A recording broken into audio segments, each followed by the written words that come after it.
அன்பார்ந்த முருக பக்தர்களுக்கு வணக்கம். இந்த குரல் பதிவு எது சம்மந்தமானதுன்னா, நான் 2 விஷயத்த பதிவு பண்ண போறேன். முதல் விஷயம் ஓம் சரவணபவால நான் எத்தனையோ விஷயங்கள் என்னோட நேர்காணல்ல சொல்ல திட்டமிட்டிருந்தாலும், பல விஷயங்கள் சொல்ல முடியாம போயிடும். அப்படிதான் இன்னைக்கு விளக்கு கடையில நான் காலை நேர்காணல் கிளம்புறதுக்கு எல்லா விஷயமும் நைட்டு உட்காந்து ப்ரிப்பேர் பண்ணி, இத ஏதோ பேசணும், இத ஏதோ எல்லாம் சொல்லணும் அப்படின்னு எழுதி வச்சும் கடைசியில அந்த பேப்பர் மிஸ் ஆயிடுச்சு. அதுக்கப்புறம் சில விஷயங்கள் தான் இயற்கை அனுமதிச்ச விஷயத்த சொன்னேன். அதில ஓம் சரவணபால ஒரு விஷயத்த நான் பதிவு பண்ணியிருந்தேன். இப்போ வரைக்கும் நான் சேனல் நிர்வாகத்துக்கிட்டயும் கேட்டேன். ஏன் அந்த போஸ்ட் மட்டும் வரலன்னா, அது அவங்களுக்கே தெரியலன்றாங்க. அதில டியூஷன் சம்மந்தமான ஒரு பதிவு சொல்லியிருந்தேன். இந்த கூடுமானவரை வீட்ல டியூஷன் எடுக்கிறவங்க, உங்ககிட்ட ஒரு 20 குழந்தைங்க படிக்கிறாங்கன்னா, ஒரு 5 பேருக்காவது இலவசமா கத்துக் குடுங்க.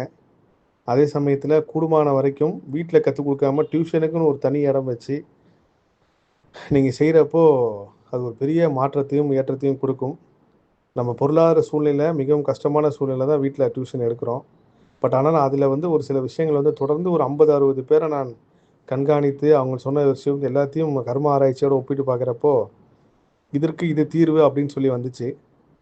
நான் என்கிட்ட பேசின முருக பக்தர்கள் இந்த ஒரு குரல் பதிவுல ஒரு சில பேருக்கு மட்டும் அது கனெக்ட் ஆகும். நான் கேட்பேன், "உங்க வீட்ல ஸ்கூல்ல ஒர்க் பண்ணவங்க யாருனா இருக்காங்களா? டீச்சர் யாருனா இருக்காங்களா? ஹெட் மாஸ்டர் ஒர்க் பண்ணாங்களான்னு?" கேட்பேன். கேட்கிறப்ப அவங்க ஆமான்னு சொல்லுவாங்க. அதுவும் ஒரு பெரிய கர்மா சம்மந்தப்பட்ட ஒரு தொடர்பு இருக்கு.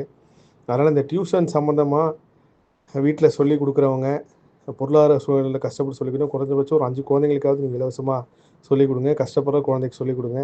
அதுக்கு ஒரு தனி இடமா நீங்க அமைச்சு போறப்போ, அதுக்குண்டான பொருளாதாரமும், அதுக்குண்டான வசதியும் இயற்கையே குடுக்கும். இது ஒரு முக்கியமான விஷயம். அடுத்தது நான் திரும்ப வேலூர் பயணம் வரப்போறேன் காங்கேயநல்லூருக்கு. காங்கேயநல்லூர்ல முருகப்பெருமான் உத்தரவுப்படி அந்த வெள்ளி தேருக்கு நான் ஒரு விஷயம் பேசியிருந்தேன்.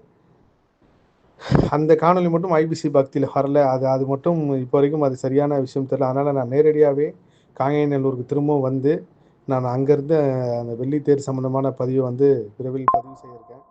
இந்த 2 விஷயம் இயற்கையை அனுமதிக்கும்போது தான் சொல்ல முடியுன்றதுக்கு ஒரு பெரிய உதாரணம். எல்லா புகழும் முருகனுக்கே. நன்றி.